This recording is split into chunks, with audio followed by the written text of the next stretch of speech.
Well, I don't, here's the thing. The Department of Justice is under orders from Congress to release the entire Epstein file. They released 3.5 million documents, and they've withheld 3 million documents. So about half of all the documents have not been released yet. Of the 3.5 million documents that have been released, I probably had the opportunity to review maybe 30 or 40 of them. Okay, so this is going to be an extremely time-consuming and painstaking process. The Attorney General and the Department of Justice have said that this process was something that was completed by them back in July. These materials could have been released long ago, but they're just being released now.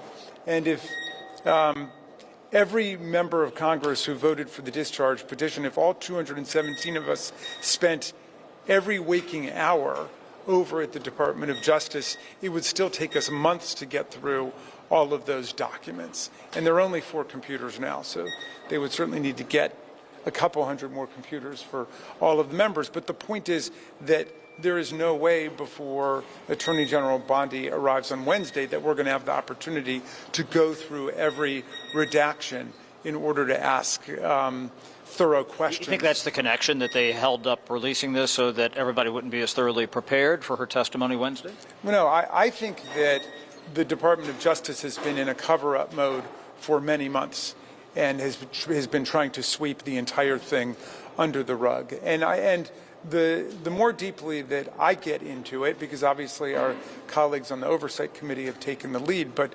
judiciary plays a very important role because we oversee the Department of Justice. But the more that I've gotten into it, the more I believe that the survivors here, the victims who are now active citizens for justice, really are leading the way.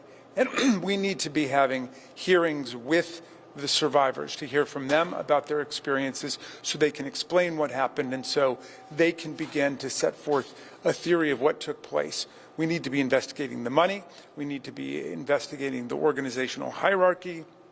There's no way you run a $1 billion international child sex trafficking ring with just 2 people committing crimes, Jeffrey Epstein and Ghislaine Maxwell. No way. It doesn't work like that. So we need to figure out what other conspiracies were involved, what other co-conspirators were involved.